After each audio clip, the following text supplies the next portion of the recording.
retrouver pour une heure d'échange autour de l'actualité de cette semaine. La visite d'État d'Emmanuel Macron au Maroc pour officialiser la réconciliation entre nos deux pays après des années de brouille diplomatique sévère, signature de contrats à la clé et les sujets importants de l'immigration, du trafic de stupéfiants ont été mis sur la table, mais avec quel résultat? Difficile de le dire. On entendra le ministre de l'Intérieur, Bruno Retailleau. On retiendra malheureusement aussi de ce voyage par ailleurs réussi la présence du controversé Yacine Bellatar, humoriste condamné à 4 mois de prison avec sursis pour des menaces de mort. Que faisait-il dans la délégation française? S'agit-il d'une provocation? À quoi cela rime-t-il? Je vous pose la question. Et puis autre chose qui a attiré votre attention, Michel. Le président Macron a célébré pendant ce voyage l'esprit de l'Al-Andalus, qui était un territoire occupé par les musulmans en Europe, notamment dans la péninsule ibérique dans les années 700, évocation qui vous a fait bondir. Vous allez nous expliquer pourquoi. Et puis en France, ce sont toujours les questions de budget et d'économie qui occupent la classe politique et les parlementaires, avec des idées lumineuses des petits génies de la finance de Bercy pour tenter de retrouver les milliards engloutis dans la dette, aligner les fonctionnaires du public sur les salariés du privé pour les jours de carence en cas d'arrêt maladie, supprimer un 2e jour férié. Panique à tous les étages, on entendra Henri Guénaud qui dénonce un spectacle dramatique envoyé au monde et aux Français. Voilà pour le menu d'aujourd'hui, mon cher Michel, vous êtes prêt? Prêt. On commence par le voyage au Maroc d'Emmanuel Macron, avec évidemment une grande réconciliation, beaucoup de faste dans cette réception officielle du président français. On va écouter Emmanuel Macron qui s'est exprimé devant la communauté française au Maroc, Michel, en estimant qu'il ne fallait rien céder au vent mauvais. Je suis très fier d'avoir devant moi beaucoup de femmes et d'hommes qui sont fièrement, résolument français et pour certains peut-être en même temps fièrement et résolument marocains. Ça n'enlève rien à l'autre.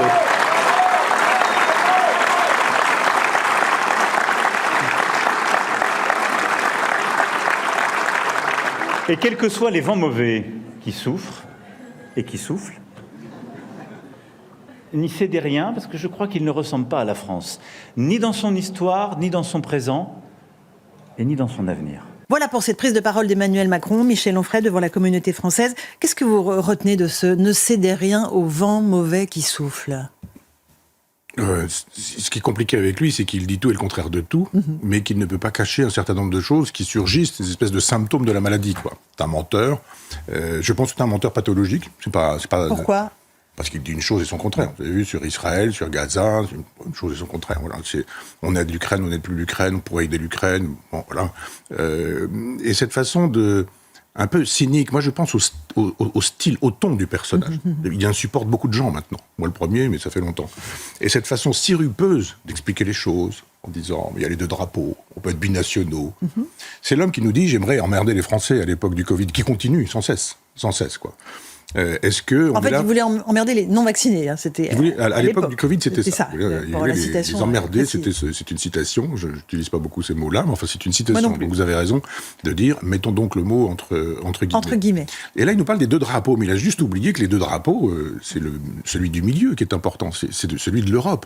Il est toujours là pour l'Europe. C'est son combat, c'est son seul combat. Le reste, il n'en a rien à faire. Plus que la France. La France, les Français, etc. Et moi, on est Français, pour lui, mieux c'est. Mais là, les vents mauvais qu'il évoque, c'est quoi, en fait? C'est tout le temps Marine Le Pen, c'est tout le temps le Rassemblement National, mais c'est ça. Yacine Bellatar, il ne peut pas faire une phrase sans parler de l'extrême droite. Quand il ne parle pas de l'extrême droite, il parle de Marine Le Pen. Alors lui, il parle des vents mauvais. Bon, voilà, très bien.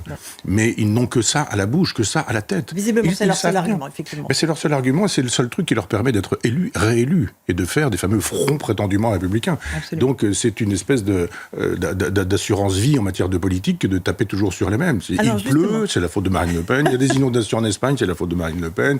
Il y a quelqu'un qui écrase un cycliste, c'est la faute de Marine Le Pen. Pas jusque-là. Écoutez Bellatar, à chaque fois qu'il s'exprime, dans chaque phrase, vous avez évoqué Yacine Bellatar, je pensais l'évoquer un peu plus tard, mais on va le faire maintenant, parce qu'il faisait partie de cette délégation française pléthorique, plus de 130 personnes. On sait que c'est un humoriste qui a été condamné en septembre 2023 à 4 mois de prison avec sursis après des menaces de mort et de crimes visant des personnalités du monde du spectacle. Proche du CCIF, il a participé à la marche contre l'islamophobie. Il se défend d'être proche de l'islamisme. On va écouter les mots qu'il a employés lorsqu'il était au Maroc. Voilà, moi j'ai 20 ans de carrière en France. Je suis français, je suis marocain. Donc c'est un déplacement où je me sens en tout cas physiquement légitime. Mais dorénavant, il va falloir poser la question à Marine Le Pen. C'est-à-dire que je serai illégitime sur le territoire français et illégitime sur le territoire marocain. Donc si vous me trouvez un pays qui est prêt à m'accueillir, Vous pensez vraiment que, et vous faites offense à nos services policiers, est-ce que vous pensez vraiment qu'on laisserait quelqu'un de près ou de loin qui est affilié à ce genre d'hérésie qu'est l'islamisme ou n'importe quel extrémisme monter dans un avion? Soyons sérieux un petit peu. Et franchement, je vous le dis, vous êtes des journalistes. Vraiment, vous avez un pouvoir de réconciliation sur notre pays qui est déterminant. Et vous ne pouvez plus suivre l'extrême droite dans des éliminations comme ça, très arbitraires, qui concernent souvent, sachez-le, des Arabes et des Noirs. On est sorti du débat public, vous le voyez bien. Et aujourd'hui, on a un président de la République. Moi, j'ai des désaccords profonds avec des gens avec qui je suis monté dans l'avion. Mais pour vous dire, ça s'est tellement bien passé, j'ai vu Retailleau manger du couscous. Donc comme quoi, vous voyez, les gens changent. Voilà pour les propos de Yacine Bellatar. Démonstration par l'exemple, le mot extrême droite est arrivé en permanence. Vous avez vu l'humour. Donc c'est l'humour de France Inter. Donc c'est l'humour du service public. C'est l'humour de la Nouvelle France, pour utiliser les formules de Mélenchon. C'est-à-dire beaucoup de mépris, beaucoup de haine. Voilà quelqu'un qui crache sur 10 millions d'électeurs et sur des sympathisants qui n'ont pas voté, mais qui sont plutôt dans cette logique du « on en a assez de se faire insulter » par les mêmes, toujours. Et donc, il y a une façon de se défendre qui est pas terrible, quoi. Parce que, effectivement, vous me donnez raison. À chaque fois, c'est Marine Le Pen. Mais qu'ont-ils fait, ces gens-là, pour être aimables, pour être vénérables, pour être aimés, plutôt que de taper toujours, soyez négatifs, ça marche toujours, mais qu'est-ce qu'il a proposé comme choix de société? Puisqu'apparemment, il fonctionne plus en intellectuel qu'en humoriste, à part la petite saillie sur le couscous. Ça peut être effectivement dans les matinales de l'humour de France Inter. Mais sinon, c'est quoi la pensée de M. Bellatar? Ceci dit, il est reçu avec d'autres intellectuels. Oui. Alors, des intellectuels ou des repris de justice, il y avait des deux. Hein. Oui, je ne demandais pas les noms parce que certains sont les mêmes. Oui, alors il y avait François-Marie Bagné, qui a été condamné dans l'affaire Bettencourt, Mjid El Ghorab, ancien député de La République En Marche, qui a été condamné pour avoir donné des coups de casque à un autre député. Voilà, après à quoi servent ces délégations? Et pourquoi toute la gauche étaient-ils là, caviar tous aussi, ces-là? quand même. La gauche caviar. On avait BHL, on avait Ariel Dombal, on avait Jacques Lang, on avait tout ce monde-là, qui est très pro-marocain. On se demande pourquoi, comment, de quelle manière. Il y a un moment donné, il faut arrêter d'emmener avec soi je ne sais combien d'avions, je ne sais combien de gens. Pourquoi faire? Des gens qui représentent le génie français de manière planétaire, ou à l'endroit des Marocains. Alors expliquons-nous. Pourquoi monsieur François-Marie Bagné, qui a détourné de l'argent, escroqué une vieille dame, qui a été condamné pour ça, représente vraiment la France. Est-ce que ce sont les fous du roi? Peut-être c'est ça. Emmanuel Macron a peut-être envie de gens qui le divertissent. On va juste écouter ce qu'il a dit, Emmanuel Macron, puis je vous passe la parole, Michel Onfray, à propos de cette controverse autour de certains de ses invités. Écoutez Emmanuel Macron. Et je ferai aucune remarque sur des choses qui n'ont aucun intérêt et qui sont très anecdotiques quand on regarde. Je suis fasciné. Vous avez un pays et des compatriotes qui disent c'est historique, on ouvre un chantier nouveau. Et donc je ne m'intéresse pas aux anecdotes. Le président ne s'intéresse pas aux anecdotes, Michel Onfray. C'est vrai que le voyage était par ailleurs réussi. Il y a des signatures de contrats, une réconciliation attendue et importante avec le Maroc. C'est extrêmement important sur de nombreux dossiers. Mais il balaye ça d'un revers de la main, en fait. Oui, parce que monsieur décide de ce qu'est l'anecdote. Il a juste pas compris qu'un chef d'État, rien n'est anecdotique dans le chef de l'État. C'est les fameux deux corps du roi de Kantorowicz qui nous dit qu'on a la souveraineté nationale sur les épaules, même si on l'a obtenue en trichant, en trompant, en mentant, etc. Il a la souveraineté nationale. Donc il y a juste un moment donné où... C'est-à-dire il a été élu démocratiquement. Oui. On est d'accord. Oui, avec une presse qui a tout fait pour ça, avec de l'intimidation, avec de la criminalisation de l'adversaire, avec... Oui, mais il a été élu. Ah oui, j'ai pas dit qu'il n'avait pas été élu. J'ai dit que les conditions dans lesquelles il avait été élu font que notre démocratie n'est pas exemplaire sur la planète. On n'a pas beaucoup de leçons à donner à des régimes qu'on appelle illibéraux. Depuis des années, on se sert de Marine Le Pen pour toujours mettre la même bande au pouvoir. Et c'est la même bande au pouvoir qui vient voir le roi du Maroc. Je me dis, mais ces gens, ils sont là pour quelle raison? Alors on dit fou du roi, mais le roi a le droit de s'amuser, mais chez lui. Ce que fait le chef de l'État, ce qu'il ne fait pas, la mais façon qu'il a... jamais anecdotique. Jamais. Il engage la souveraineté nationale, c'est-à-dire c'est la voix de la France. Il a juste pas compris ça. Donc il n'a pas le droit d'avoir des humeurs, il ne devrait pas s'expliquer avec des mots grossiers, il ne devrait pas se faire photographier avec des gens qui font des doigts d'honneur, il ne devrait pas tripoter sans cesse les gens.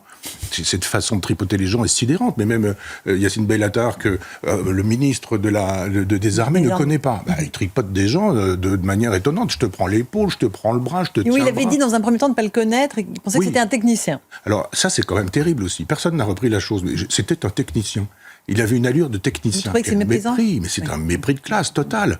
Parce que les gens qui ont... C'est les arguments de l'entourage du ministre des Armées qui tentaient de justifier Enfin, c'est sans doute pas ce que pensait le ministre. Ça s'appelle des cellules de communication, et on fait travailler tous ces gens-là qui sont payés très cher pour dire quelle riposte peut-on faire. Je sais pas qui c'est. Il était là à l'insu de mon plein gré. Et donc c'est pourquoi je le tripotais. D'ailleurs, il avait une tronche de technicien, donc j'ai pu le tripoter pour cette raison. Mais quelle façon de considérer les techniciens ou les gens simples ou les gens modestes. On dit il a un pantalon qui est un pantalon de pauvre d'une certaine manière. C'est détestable. Michel Onfray, on est sur CNews et sur Europe 1. Il y a autre chose qui vous a interpellé dans les discours d'Emmanuel Macron lorsqu'il a évoqué l'al andalouse. C'est évidemment une terre musulmane sur le sol européen. C'est dans les années 700 après Jésus-Christ. On va juste écouter le moment où il en parle et vous allez nous dire pourquoi ça vous a fait bondir. Emmanuel Macron. Il faut voir et il faut dire que nous ne sommes pas tout à fait étrangers l'un à l'autre. Et pas seulement parce que les années d'Al-Andalus ont fait de l'Espagne et du sud de la France un terreau d'échange avec votre culture. La Giralda de Séville, les Éliges bleues et les patios ouvragés du sud en restent toujours le somptueux témoignage architectural. Mais parce que nos poètes même l'ont placé au cœur de nos imaginaires. Voilà pour ce que dit Emmanuel Macron. Effectivement, c'est beau de célébrer des civilisations qui se mêlent au niveau architectural, au niveau de la poésie. C'est pas ça pour vous, à l'Andalouse ? C'est pas juste cette culture surtout pas ça. musulmane qui s'allie à la culture européenne ? Non. Vous savez, il y a des mythologies aujourd'hui, et en matière d'histoire, il y a la mythologie de la résistance, la mythologie du pétinisme, la mythologie de 93, la mythologie de la Révolution française. Enfin, il y a plein de mythologies. Vraiment, quand on doit faire un travail je vais pas dire de déconstruction, mais de démontage de toutes ces fictions. Attention, déconstruction, c'est un mot connoté wokiste. Hein. Oui, à tort, parce que le mot est chez Littré. Donc j'ai vu des débats avec des déridiens qui m'interdisaient d'utiliser le mot. Je disais que le mot était déjà chez Littré, et donc bien avant Derrida. Et dans la déconstruction, vous avez des gens dont c'est le métier de défaire des bâtiments, ils font de la déconstruction. Donc, mais vous avez raison, évitons l'usage de ce mot. Je pense qu'il y a un moment donné où quand on se dit, prenons cette histoire à l'Andalous, c'est un élément de langage des islamophiles, ou des gens qui veulent faire avancer la cause islamique. C'est-à-dire, on nous dit, quelle belle période. C'est fantastique. Les années 700, c'est ça ? C'est pendant 7 siècles, à partir, effectivement, du 7e siècle. C'était 714, si vous voulez. C'est 1492, la fin, enfin bon. Et donc, on a quoi dans cette aventure ? On a un personnage qui nous dit, c'était formidable, les poètes nous le disent, mais on n'a pas besoin d'en appeler aux poètes quand les poètes disent des sottises. On a besoin d'en appeler aux historiens. Les historiens, qu'est-ce qu'ils peuvent nous expliquer ? Qu'il y a eu en Espagne ce qu'on appelle la dhimitude. D-H-I-2-M, etc. Un dhimmi, c'est quoi ? Qu'est-ce que c'est, voilà ? Un dhimmi, c'est quelqu'un qui est... C'est coranique, ça se trouve... c'est un non-musulman qui est dans une société musulmane. Qui vit dans une société musulmane. Parce que l'islam estime qu'il y a le monde de l'islam et le monde de la guerre. C'est pas moi qui invente les choses, il y a le monde de l'islam et le monde de la guerre. Et le monde de l'islam doit conquérir, justement, ces pays dans lesquels l'islam n'a pas eu lieu, ou reconquérir des pays dans lesquels l'islam aurait pu avoir lieu. Et là, vous avez des individus qui sont de seconde zone. C'est-à-dire, le dhimmi, c'est effectivement un juif, la plupart du temps, ou un chrétien, dans un régime musulman, et cet homme n'a pas les mêmes droits que les autres. C'est codifié par Justinien, par exemple, pour les chrétiens, qui à l'époque persécutaient les païens. Et puis, les musulmans reprennent cette affaire-là en nous disant, ils n'ont pas le droit de monter sur des chevaux, par exemple, c'est interdit. Ils peuvent aller sur des ânes, mais quand ils montent les ânes, il faut qu'ils les montent comme à l'Amazone, c'est-à-dire comme des femmes. Vous avez des vêtements qui sont distinctifs, vous avez des coupes de cheveux, vous avez même des signes, des couleurs. Donc il y a des codes de la dhimitude. Mais bien sûr, c'est un code de l'esclavagisme. D'accord. Et c'est-à-dire qu'on ne peut pas dire que... Alors Emmanuel Macron nous fait l'éloge de la colonisation, nous fait l'éloge de l'esclavage, alors qu'en temps normal, il nous dit, mais la colonisation, c'est pas bien, c'est un crime contre l'humanité. Et il nous dit, y compris dans le sud de la France. Sous-entendu, il y a l'Espagne, c'est bien, mais chez nous, c'était quand même drôlement bien. J'attends que Charles Martel soit présenté comme un salaud, comme un nazi, etc., comme un type d'extrême droite, pour refaire totalement l'histoire. Je pense que M. Boucheron, l'historien, le fameux historien wokiste et déconstructionniste, pour le coup, du Collège de France, doit écrire ou souffler à l'oreille du président de la République pour lui faire dire des sottises pareilles. Mais Michel, vous vouliez aussi nous signaler le livre de Bat Ye'ors, qui est une essayiste britannique d'origine égyptienne, qui a beaucoup écrit sur les dhimmis. Elle a écrit un livre sur la dhimitude qui est assez extraordinaire, parce que d'abord, il y a des références. C'est pas une espèce de théorie fumeuse. Elle explique qui, quand, où, comment, de quelle manière, avec quel pays. Et elle nous explique que la dhimitude, c'est partout en régime musulman. C'est pas seulement dans l'Espagne d'Al-Andalus. C'est à chaque fois que vous avez un régime musulman, musulmans, c'est comme ça que ça se passe. Et regardez, à chaque fois que vous avez eu des communautés qui s'entendaient bien, vous avez plein de gens qui vous expliquent qu'il y a 50 ans, les Juifs et les musulmans s'entendaient bien au Maroc, en Tunisie, et que en Algérie même, avant la guerre d'Algérie, et que c'est par la suite que la théorie de la dimitude a pu fonctionner. C'est-à-dire que on peut même inverser, et d'une certaine manière, ce sont les Français qu'on dit de souche aujourd'hui qui sont présentés comme des dhimmis. C'est-à-dire, on n'avait pas le droit de regarder un musulman en face. On descendait du trottoir quand on les croisait. Et quand on témoignait, par exemple, au tribunal, la valeur le poids d'un dhimmi valait moins que le poids d'un musulman. Les relations sexuelles entre les dhimmis et les femmes musulmanes étaient interdites, punies de mort, etc. C'est ça que Macron nous présente comme un modèle idéal. Il y avait aussi d'autres sujets, bien sûr, Michel. Et peut-être pour aujourd'hui. Il y avait d'autres sujets importants, notamment le sujet de l'immigration, parce que c'est un vrai sujet entre nos deux pays. On va juste écouter Bruno Retailleau qui évoque cette question en demandant plus d'harmonie dans les relations franco-marocaines. Sur la question des réadmissions de ressortissants marocains en situation irrégulière, nous avons un cadre et des procédures avec des délais et des éléments d'identification pour les personnes dont l'origine n'est pas documentée. Nous avons convenu de les améliorer pour raccourcir les délais et pour mieux faire en termes de nombre de personnes réadmises. Sur la surveillance des frontières, nos deux pays font face à des pressions migratoires fortes et à la responsabilité de surveiller des frontières terrestres, maritimes, stratégiques. Voilà pour Bruno Retailleau. Difficile de savoir si ces déclarations conjointes auront des effets concrets, mais il faut qu'il y ait une coopération franco-marocaine pour pouvoir expulser les personnes qui n'ont rien à faire sur le sol français. Mais bien sûr. Et ça, au moins, c'est une voie claire. C'est pas une voie du en même temps. C'est-à-dire, bon, il n'est pas au pouvoir non plus depuis 7 ans. Mais voilà quelqu'un qui nous dit très précisément ce qu'il souhaite, ce qu'il veut et comment il va s'y prendre. Et qui ne fait pas de la théorie, qui ne fait pas de l'idéologie. Il nous dit, nous avons besoin de laissez-passer consulaires, nous avons besoin de nous défaire de gens qui sont problématiques en France, et nous avons besoin de votre coopération. Et le peuple marocain est un grand peuple. On aurait dû, parce que on m'a agressé parce que j'ai parlé, par exemple, de la couverture que le Maroc assurait de la production de la drogue mondiale. Bon, c'était à votre compagnie.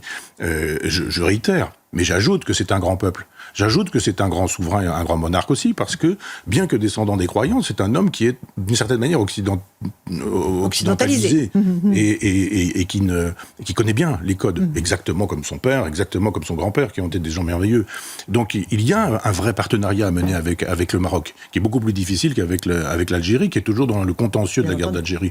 Mais nous avions un temps... Et on s'est longtemps tourné vers l'Algérie plutôt que vers le Maroc. Bien sûr. C'est une des clés de... Ce qui est sidérant. Les Algériens, c'est aussi un grand peuple. Je parle des peuples, je ne parle pas des gouvernements. C'est-à-dire des gens qui, dans la tradition arabe, et quand je parle des Arabes, je ne parle pas forcément des musulmans, mais on peut ajouter arabo-musulmane, a le sens de la dignité, a le sens de l'honneur, a le sens de la parole donnée. Et on ne peut pas faire du en même temps avec des gens qui, eux, sont dans une logique virile. Alors, toutes les néo-féministes aujourd'hui qui traquent le phallogocentrisme, comme disait Derrida, ou la misogynie partout, devraient voir comment ça fonctionne en Afrique du Nord. Michel, vous avez évoqué le roi Mohamed VI. On va juste, alors, pour faire notre petite minute Charles de Gaulle, évoquer une visite de Hassan II en France. C'était en 1963. On va écouter un petit extrait d'un reportage qui couvrait cette visite du roi Hassan II avec le général de Gaulle. J'aime tout dans ces reportages qui sont sortis des archives de l'INA, la musique, le ton et la qualité, encore une fois, des personnes que l'on évoque. Et la qualité du commentaire. Mais oui, le journaliste, quand il dit « fait exceptionnel ». Oui. C'est-à-dire tout est dit. On parlait français. Oui, juste pour nous expliquer que quand le chef de l'État est présent en uniforme à côté du roi du Maroc, et qu'il l'appelle Votre Excellence, et que, je ne sais plus s'il dit Votre Excellence, mais enfin il y a une formule, sire. La formule qu'il utilise, c'est sire. Et cette façon de dire, s'il est là, c'est que ça fait sens. On ne rallume pas la flamme du soldat inconnu quand on est le général de Gaulle avec n'importe qui. Et si on le fait avec le roi du Maroc, c'est qu'on l'honore, parce qu'il nous honore, lui aussi. Donc là, on a bien on voit bien le sens qui nous est donné par le général de Gaulle et par ces images d'une vraie relation. C'est pas, on va pas revenir sur Bellatar, mais c'est pas du tout, j'amène Bellatar en survêtement et quelques autres dont on aurait pu faire l'économie, eu égard à leur rapport à la moralité, mais on voit bien qu'effectivement, il y a deux mondes, un monde en noir et blanc, c'est celui qui est ma préférence. Oui, mais ce monde-là peut être vraiment actuel, le monde de la dignité, du respect, il n'est pas mort. Écoutez, je ne veux pas lui faire des appels du pied, mais je pense que, par exemple, M. Retailleau donne l'impression d'être en noir et blanc, et c'est plutôt sympathique, ça, pour moi. C'est cette façon d'incarner la dignité, cette façon de penser les problèmes de l'État, de l'intérêt général, de l'intérêt national, et de ne pas ni braquer, ni blesser les Marocains, ni le peuple marocain, ni le souverain. Et je me rappelle aussi de l'interview fameuse qu'Anne Sinclair avait faite d'Hassan II à l'époque, en 93, dans laquelle le monarque disait qu'il était inutile de chercher à intégrer les immigrés marocains, qui resteraient toujours des Marocains et donc de mauvais Français. C'est lui qui emploie ces mots, hein, c'est pas moi. Hein. Non, il avait une formule, il disait la trame n'est pas la même. Hein. Cette façon de parler de civilisation, en disant vous pouvez faire ce que vous voulez. Général de Gaulle, il parle de l'eau et de l'huile, en disant vous pouvez secouer et vous aurez de toute façon un mélange qui va se faire puis qui va se défaire, parce que c'est ainsi. Et quand le roi défunt parlait d'une trame qui était semblable, il disait en gros on a des civilisations. Aujourd'hui on dit mais le métissage c'est formidable et l'immigration c'est une chance. Et on lui dit mais regardez Aznavour, regardez Yves Montand, regardez que serions-nous sans, etc. Ou Michel Platini, ou etc. Je veux bien, mais la trame est la même, comme disait le roi. C'est-à-dire que c'était des civilisations semblables, c'était des judéo-chrétiens. Quand vous veniez d'Italie, quand vous veniez du Portugal, quand vous veniez d'Espagne, etc., on parlait des Portos, on parlait des Rital, mais en même temps, c'était des judéo-chrétiens, ça ne posait aucun problème. Et quand il arrivait des gens dont la trame n'était pas la même, c'était des gens qui avaient le désir de vivre en France, de s'intégrer en France. On parlait d'assimilation à l'époque, et les parents donnaient des prénoms, Joseph, Gilbert, Michel, ou ce genre Laurence. de choses. Alors, oui, et c'était formidable, parce que c'est soluble avec des gens qui ont décidé que on pouvait avoir une intimité religieuse et que c'était une affaire personnelle, mais qu'en même temps, on pouvait aussi adhérer aux valeurs de la République. Michel, on fait une toute petite pause. On se retrouve dans un instant pour la seconde partie de Face à Michel Onfray. On va parler du budget, difficile, des discussions très difficiles et des injonctions que les Français reçoivent en permanence. Vous ne travaillez pas assez, on va vous enlever un jour férié, on va vous enlever des jours de carence pour les fonctionnaires. À tout de suite. On se retrouve pour la seconde partie de Face à Michel Onfray sur CNews et sur Europe 1. Michel, il a été aussi beaucoup question de budget cette semaine. On étudie à l'Assemblée nationale le budget de la sécurité sociale. Puis il y a toutes des pistes d'économie qui sont évoquées. Alors les petits génies de Bercy, les petits hommes gris, multiplient les idées pour retrouver les milliards qui ont été perdus. Il y a eu des petites erreurs dans le prévisionnel du déficit de la France il y a quelques mois. Donc là, on a déjà eu la polémique sur les jours de carence. Et il faut aligner le public sur le privé. Ça a été la première idée. Puis il y a l'idée du jour férié. Pourquoi ne pas enlever un jour férié aux Français ? Il y en a 11 dans notre pays, ce qui est plutôt dans la moyenne européenne. Donc là, l'idée, c'est d'en enlever un autre. Il y avait déjà la Pentecôte qui était un jour travaillé. C'est Jean-Pierre Raffarin qui l'avait fait à l'époque. Donc là, enlever un autre jour pour le faire travailler par les Français, pour ramener 3 milliards d'euros, selon, encore une fois, nos grands prévisionnistes de Bercy. Écoutons juste quelques Français interrogés là-dessus, qui ne manquent pas de bon sens, comme toujours. Si c'est la solution qu'ils ont trouvée la plus acceptable, pourquoi pas. Si vous deviez choisir un jour férié dans l'année, ce serait lequel ? Le 1er mai, du coup, je trouve que c'est assez symbolique, le jour des travailleurs. Pourquoi pas, s'il faut, faut bien trouver des solutions pour réduire le déficit, donc si c'est la meilleure des solutions, pourquoi pas. Si c'était vous qui deviez supprimer un jour férié dans l'année, ce serait lequel ? Le 11 novembre ? Pourquoi ? Bonne question. L'armistice, ouais. Parce qu'on a déjà le 8 mai pour la Seconde Guerre mondiale, donc ça peut suffire. Aucun jour, parce qu'en plus, c'est des jours qui sont hyper importants. On a l'armistice. Enfin, c'est des jours qui ont une histoire. C'est pour marquer, en fait, les histoires qu'il y a eu en France. C'est assez intéressant. Moi, j'aime bien l'humour de la première qui dit 1er mai. Allez, ça, les syndicats vont adorer. Oui. Puis après, ce sont des pans de notre histoire aussi. Alors, il y a les jours catholiques, évidemment, et je suis certaine que ce sera sur les jours catholiques qu'on ira taper. Mais après, 14 juillet, armistice, 8 mai. Oui.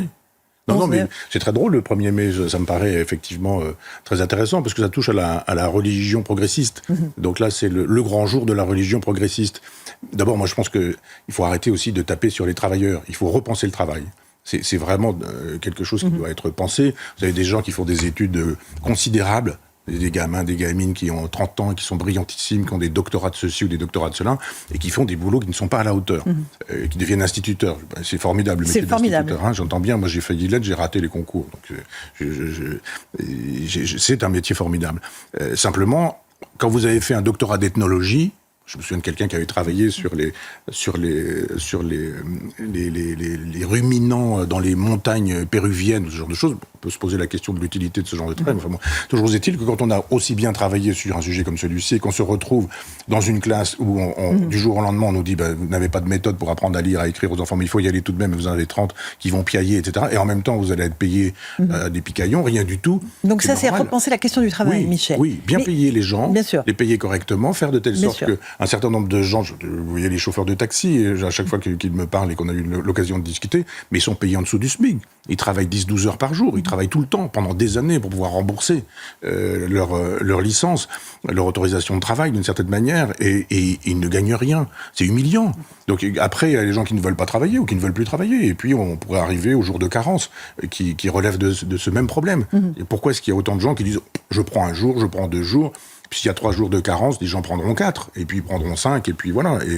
Et ça ne va pas, d'autant qu'à gauche, on nous dit « ah mais éloge de la paresse », nous dit Madame Rousseau. Semaine de 4 jours. Semaine de 4 jours. Oui, moi je suis pas contre ça. Je suis pas contre le fait que si on travaille, c'est ça la signature de la gauche. On travaille plus. On peut travailler moins si on travaille mieux. C'est ça la différence. Bon, c'est-à-dire okay. que c'est pas la quantité de travail. Si vous êtes longtemps au bureau mais que vous ne faites rien et que vous regardez Internet ou que vous téléphonez aux copains, que vous échangez des textos, ça sert à rien d'ajouter restez à la machine à café. Plus. Moi, je pense que des gens se vengeraient si on leur demandait de travailler un jour nouveau, là, un jour qu'on privatiserait d'une certaine manière. Alors, revenons à notre jour férié, justement. Oui. Qu'est-ce que ça représente aussi en termes d'histoire de notre roman national, si on en supprimait un, Michel Onfray? D'abord, on a 2 France, on le sait, on a une France catholique et on a une France qui ne l'est pas. Et moi, j'aime les deux. C'est ça le problème. C'est-à-dire qu'aujourd'hui, on monte l'une contre l'autre. Et je crois à l'Église, et au pouvoir de l'Église et à la puissance de l'Église jusqu'en 1789, puis après 1789, je crois à la puissance de la République. Et ça fait la France. Donc on peut toujours croire en l'Église aujourd'hui. On peut toujours aller à la messe, et c'est fort heureux. Et c'est la même France. Donc il faut faire de telle sorte qu'à chaque fois, on puisse célébrer les 2 France et les 2 Français. Je dis, ces 2 France, ça ne veut pas dire qu'il n'y en a que 2. Il y en a d'autres. Il y en a une troisième qui, elle, ne reconnaît ni le christianisme, ni la République, et qui est la fameuse Nouvelle France de M. Mélenchon. La France fabriquée avec des néo-ceci ou des néo-cela, qui sont des gens qui, la plupart du temps, n'aiment pas la France. D'ailleurs, j'ai vu l'autre jour que sur des murs, ces gens-là reprenaient le slogan de Maurras, je ne pense pas qu'ils soient vraiment très au courant que c'était un slogan de Maurras, en disant « l'anti-France gagnera ». C'est formidable. Oui, c'est vrai. Quand vous disiez jadis l'anti-France, on dit ah, Charles Maurras, et vous aviez tout de suite le... Vous étiez stigmatisé immédiatement. Voilà. Et d'un seul coup, ces gens qui sont des crétins, ils reprennent l'anti-France en disant oui, c'est nous. Et on déteste la France. Alors pour le dire, on va reprendre Maurras, vous allez voir ce que ça signifie très précisément. C'est même très précisément très antisémite, très anti-anglais, très anti-germain, très anti-franc-maçon, très anti-protestant. C'est la théorie de Maurras. Ah ben vous êtes de ce côté-là désormais ? Je crois pas. Juste pour en revenir... faites attention sur la question de l'antisémitisme. Vous avez raison. Juste le 11 novembre, le 8 mai, vous seriez surpris du nombre de gens qui ne savent pas ce que c'est, et notamment de jeunes qui savent. Si on supprime ces jours-là, honnêtement, on s'assied sur l'histoire française. Oui, je n'ai pas supporté à l'époque de Raffarin qu'on commence à dire vous avez travaillé une journée de plus. On peut faire des économies. La solidarité. Là, c'est pour sauver les EHPAD. Oui, bien sûr. On nous dit. Jadis, les vignettes automobiles étaient faites pour les hospices, je crois me souvenir, et l'état des hospices, c'était quand même pas terrible. À chaque fois qu'on fait des impôts, c'est toujours pour faire du bien à une partie de l'humanité. Mais ça va pas exactement là où on pense que ça va. Donc, il faut que, éventuellement, si la gauche a envie de se remettre à penser, c'est difficile quand on a été pendant 50 ans sans réfléchir, mais de se dire qu'est-ce que le travail ? Comment ça fonctionne ? Est-ce qu'on peut toujours exiger des gens, soit de dire de travailler plus, comme dit la droite, ou de dire travailler moins, comme dit la gauche ? Est-ce qu'on ne pourrait pas imaginer qu'on pourrait travailler différemment ? Autrement.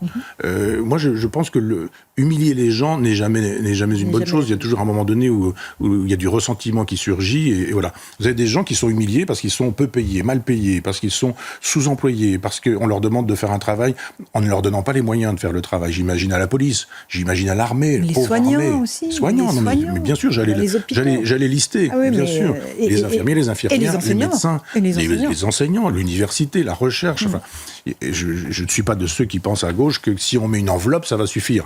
De l'argent, toujours de l'argent. Employons encore des fonctionnaires, et mettons toujours des fonctionnaires, ça suffit pas.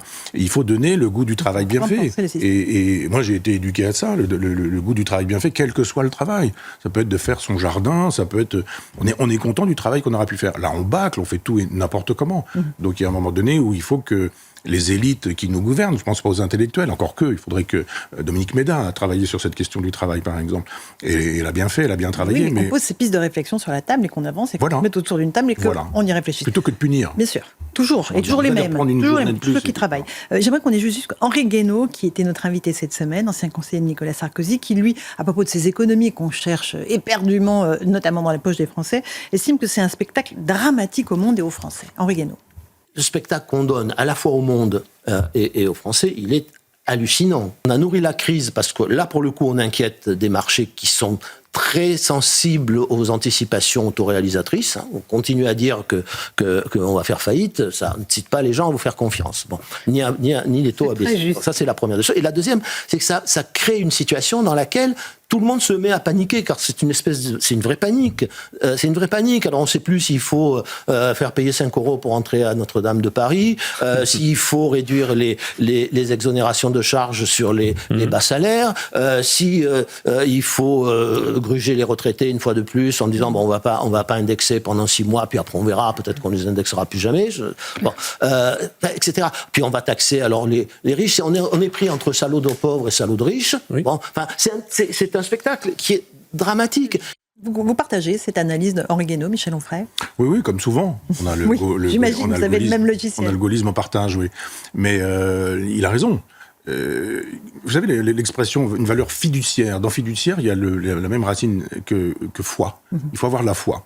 Et l'économie, c'est ça. C'est-à-dire, si vous croyez, ça marche. Si vous n'y croyez pas, ça ne marche pas. Si vous commencez par dire, on est en faillite, je rappelle que François Fillon l'avait fait savoir il y a très longtemps, si vous dites, ça ne marche pas, ça va s'effondrer, etc., etc. Si éventuellement vous dites, on va taxer les riches, les propriétaires, ceux qui ont des immeubles, etc., etc., des biens immeubles, je le rappelle pour cette éminence grise de la France insoumise qui n'avait pas compris ce que signifiait très exactement le mot.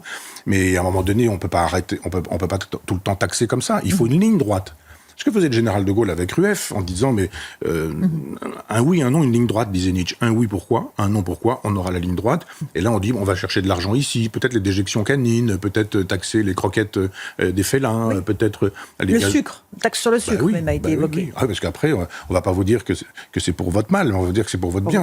Le sucre, c'est pas bien pour la santé, donc effectivement, on va taxer les sodas, les produits... Mais c'est sidérant de vouloir taxer jusqu'aux déjections canines, quoi, en disant, mais est-ce qu'on n'a pas un autre projet qui serait justement d'économiser sur un budget. Tout le monde fait ça. Dans sa maison. Les Français font ça. Tous les Français font ça, ils regardent et puis disent, bon, ça on peut, ça on ne peut pas, ça on pourra peut-être, voilà. Ça on économise, ça on dépense ici. Là on a besoin, ici il faut qu'on ait une petite cagnotte et de dire, non, il y a des postes qu'on va être obligé de laisser tomber. On sait très bien aujourd'hui qu'on n'a pas la possibilité d'avoir une solidarité planétaire. La France ne peut pas être solidaire de tous les pays du monde, de toute la misère du monde. Et cette solidarité n'est pas possible. On est déjà très pauvres, très appauvris, et ça ne peut pas durer. Michel Onfray, on est sur CNews et Europe 1. Le Premier ministre Michel Barnier dit s'inspirer des cahiers de doléances des Gilets jaunes. En tout cas, il veut s'inspirer des cahiers de doléances des Gilets jaunes, qui à l'époque était un peu resté lettre morte, on va se le dire. Ça me fait penser au fait que d'ailleurs le président de la République dans les sondages de popularité n'a jamais été aussi bas qu'au moment de cet épisode des Gilets jaunes. On a 17% des Français seulement aujourd'hui qui font confiance à Emmanuel Macron, selon un baromètre qui a été publié dans le Figaro. Ça veut dire que 78% des Français ne lui font pas confiance. C'est considérable. C'est pourquoi, quand vous me disiez tout à l'heure, il a été réélu, je vous dis, il a été réélu, et en même temps, plus de 70%. Oui, c'est juste pour expliquer qu'il y a un problème. Que cette élection ne peut pas dire, après, il a été élu, donc il a tous les droits. Non, ça, c'est pour les patrons de la Corée du Nord. Mais on dit, j'ai été élu, maintenant je fais ce que je veux. Non, quand on est élu pour un programme. Et quand on n'applique pas le programme, c'est une chose, mais quand on applique le contraire du programme, c'en est une autre. Michel Barnier, il y a quelque chose de très british chez lui, qui m'avait séduit, qui me séduit toujours, cette façon un peu... flegmatique. Oui, et puis de balancer des baffes sans en avoir l'air comme ça. C'est pas Lino Ventura, c'est vraiment que j'aime beaucoup par ailleurs, ni Jean Gabin, mais c'est cette façon de régler des problèmes. C'est peut-être dans le genre. Roger Moore, moi je dirais Roger Moore. Oui, mais vous savez, il y avait un silencieux, là, ch'tounk, et puis le type il tombe, on ne sait pas ce qui s'est passé. Et là, cette façon de dire, moi je vais aller rechercher dans les cahiers de doléances, c'est une façon de dire, Monsieur Macron, vous n'en avez rien fait. Vous avez sollicité les Français et vous avez jeté leur réponse à la poubelle. Et à chaque fois que ça ne vous convient pas, vous jetez à la poubelle. Et moi, j'ai souvent dit, où sont ces cahiers de doléances dans les préfectures, je pose la question, mais je connais la réponse. Et qu'en avons-nous fait ? Rien. Est-ce qu'ils ont été remontés à l'Élysée ? Bien sûr que oui, probablement. Puis il a dit, mettez-moi ça à la poubelle. Et éventuellement, c'est même pas remonté à l'Élysée parce que il a juste dit, j'ai calmé le jeu. Et puis il suffisait juste dans l'instant de calmer le jeu.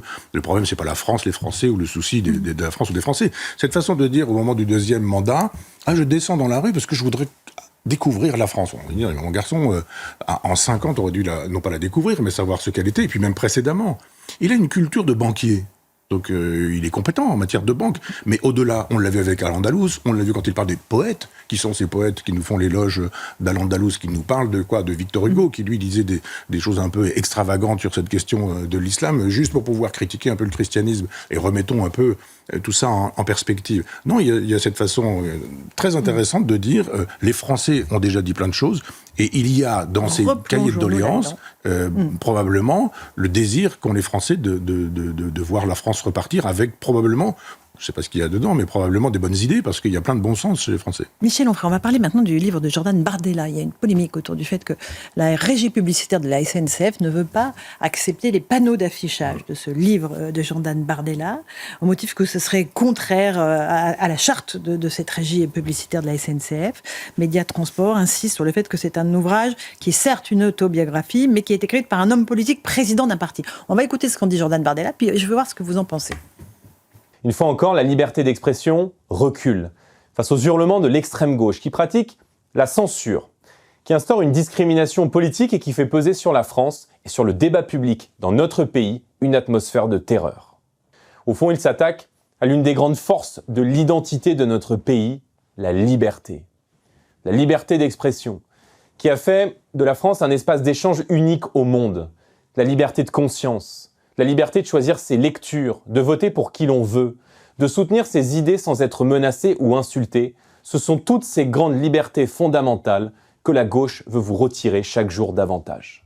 Est-ce que c'est une question de liberté d'expression ou pas ? Là, c'est véritablement interdit dans l'article 8 des conditions générales de la vente des médias de transport selon la régie publicitaire. Michel Onfray. Alors après, les textes, on leur fait dire un peu ce qu'on veut. Moi, je rappelle que cette gauche de la SNCF, ce serait bien qu'on fasse un peu d'histoire et qu'on lui rappelle que pendant le pacte germano-soviétique, 1939, 1940, 1941, elle a collaboré. Et que cette gauche, c'était vraiment de la collaboration. C'est pas une façon légère de parler.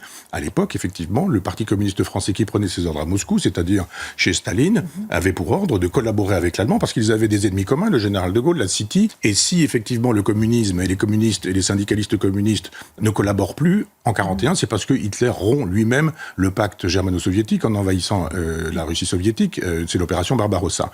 Mais j'ai pas vu que la SNCF, la gauche de la SNCF, ait refusé de conduire des trains qui conduisaient des déportés dans les camps de la mort. Là, on les a pas vus, les syndicalistes, pour dire « Non, c'est pas possible, on peut pas faire ce genre de choses. » Non, prenez le train, puis on pilotait le train. On nous a demandé de faire un Paris-Compiègne, puis après, ça va être un Compiègne à Auschwitz, et puis nous, on fait notre boulot, on a juste conduit les trains. Mais la SNCF d'hier n'est pas celle d'aujourd'hui, Michel Onfray. Non, d'accord, j'entends bien, mais ces gens qui aujourd'hui nous donnent des leçons devraient se souvenir qu'ils se sont souvent trompés. Je renvoie au magnifique film de Lanzmann, Shoah, qui montre très précisément le rôle de la SNCF à cette époque-là.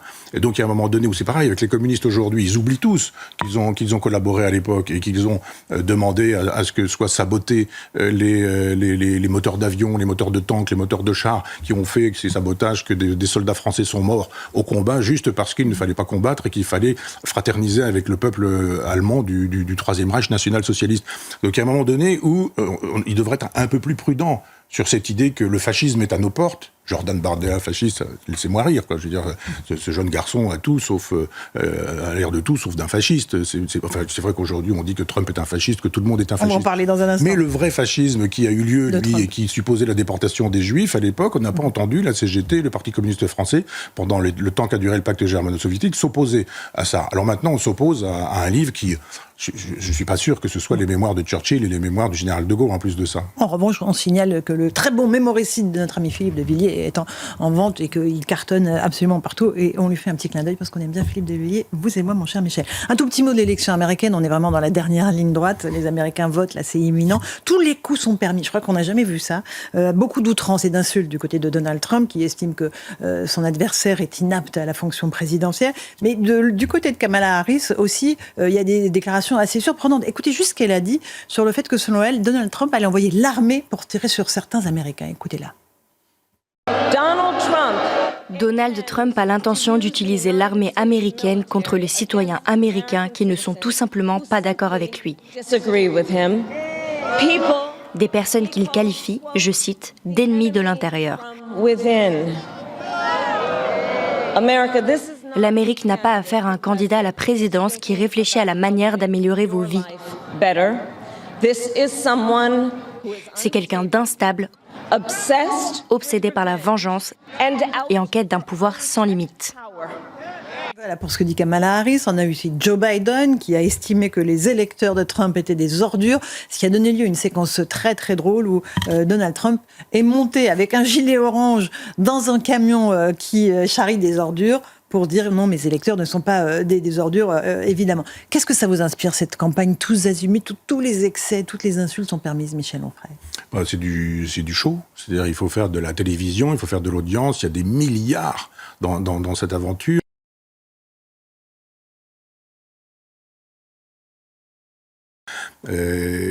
Simplement, on polarise sur les républicains, sur les démocrates, et puis après, il faut absolument que ce soit un match de MNA, on appelle ça comme ça, les gens qui se cognent dessus dans des grillages, là, dans des trucs dans des machins grillagés, où tous les coups sont permis.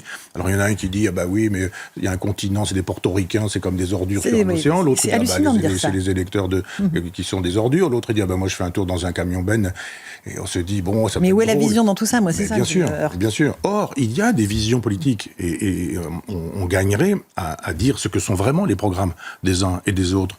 On voit bien quand même que chez les démocrates, il y a cette idée qu'il faut faire la guerre en permanence partout sur la planète et qu'il faut remettre l'ordre ici, là, ailleurs, défendre, on va vendre l'ordre américain. L'ordre américain, bien sûr. et que Trump dit, pas du tout, on arrête ces guerres. Moi, je pense que c'est Trump qui méritait le prix Nobel de la paix, et pas du tout Obama. Obama, on lui a donné, il n'avait rien fait encore. Donc c'était une façon de dire, ah mais lui, il est tellement formidable, il est tellement fantastique. Lui, pendant 5 ans, Trump, il a fait de telle sorte qu'il n'y ait pas de guerre nouvelle, et il a enlevé des troupes. Donc pour la sécurité de la planète, ça me paraît quand même meilleur. Il est protectionniste, il a raison. Tous les chefs d'État de quelque pays que ce soit devraient être protectionnistes en disant mais les ouvriers français d'abord, les producteurs français d'abord, les artisans, les paysans, les commerçants français d'abord. Et puis après, advienne que pourra avec les commerçants d'ici, les artisans d'ailleurs, etc. Mais on le traite de fasciste. Je ne sais pas si vous avez eu la une de l'Humanité cette semaine. Fasciste. Ils n'ont plus que ça à la bouche, de toute façon. Si vous n'êtes pas d'accord, vous êtes fasciste. Il y a aussi la très bonne une du JD News qui est au kiosque aussi sur Trump et Harris. Mais ça renseigne sur la bêtise des gens qui utilisent le mot fasciste comme une insulte, ou nazi, ou pétiniste, ou vichiste. Il y a du pétinisme, du vichisme, du fascisme, ça existe. Mais le fascisme, c'est une doctrine qui suppose que la force doit remplacer la démocratie, que la République doit tomber, que les élections ne sont pas bonnes, qu'il faut l'homme providentiel, qu'il faut mentir pour fabriquer une espèce de peuple qui est un mythe qu'on utilise, qu'on possède. Les peuples sont toujours les dindons de la farce dans le fascisme. Ce sont des gens qui utilisent l'huile de ricin, qui ferment les journaux, etc. Je rappelle qu'il y a eu des journaux fermés en France, et c'était par Macron, quand la guerre a démarré. Et il y a des chaînes de télévision aussi qui viennent de disparaître. J'allais y arriver, mais en disant effectivement qu'il y a eu Russia Today, qu'il y a eu Sputnik, on pense ce qu'on veut. Mais je dirais en France, on a dit on supprime chaînes de télévision et chaînes radio. C'est Poutine. Et alors, les gens sont assez grands pour savoir s'ils sont d'accord ou pas d'accord. Moi, je pensais à C8, c'est autre chose. C8, bien sûr, mais vous avez raison. On ajoute, c'est autre chose, mais c'est la même chose aussi. C'est-à-dire tous ces journaux qui aujourd'hui disent que Trump est fasciste. Je pense à l'Humanité, qui est un journal qui justement vit avec les subventions publiques. Vous n'allez pas dire autre chose que ce genre de tenir autre chose comme propos que celui-ci, puisque de toute façon, au bout du compte, tous ces gens-là finissent par appeler à voter Macron, ou le candidat maastrichtien. C'est-à-dire, ils disent tous du Figaro à l'Humanité, qui sont quand même très divers et multiples, mais au nom de l'antifascisme pour les uns, au nom de je ne sais quoi, ils finissent pour dire votez Macron. Regardez Libération, c'est voter n'importe quoi, mais votez Macron. C'était leur une jadis, là. Et donc, tous ces gens-là, évidemment, ils défendent exactement la même idéologie. Donc, évidemment, quiconque ne pense pas comme eux, c'est le fascisme, c'est l'extrême droite. Et le fameux Bellatar, tout à l'heure, disait que les médias sont dominés par l'extrême droite et par le fascisme. C'est juste le groupe Bolloré qui dit et si on mettait un peu de liberté dans cette aventure? Un peu de liberté. Dites ce que vous voulez dans le service public, dites ce que vous voulez sur Arte, sur etc., etc. Mentez en permanence, il n'y a aucun problème, vous avez le droit de le faire, c'est la liberté d'expression. Mais tolérez qu'en face, il y a des gens qui ne défendent pas forcément ces idéologies sans forcément les appeler de fascistes, les traiter de fascistes. Maintenant, les Français ont compris que l'extrême droite, fasciste, c'était même parfois un bâton de maréchal venant de ces gens-là. Merci beaucoup Michel Onfray. On suivra le résultat des élections américaines avec beaucoup d'intérêt sur nos antennes. On en parlera la semaine prochaine. Parce que en fonction de qui est élu, ça va pas changer. Je suis pas sûr qu'on sache le visage de l'Amérique. Non, mais la semaine prochaine, on aura sans doute le résultat. Non, mais même.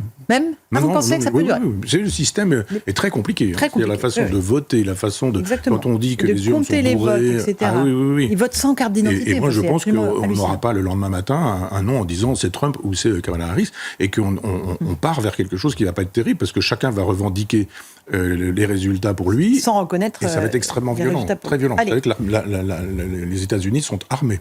Oui, on n'a pas oublié ça. Merci Michel Onfray. C'est moi qui vous remercie. C'est passé trop vite. On se retrouve la semaine prochaine sur CNews et Europe 1.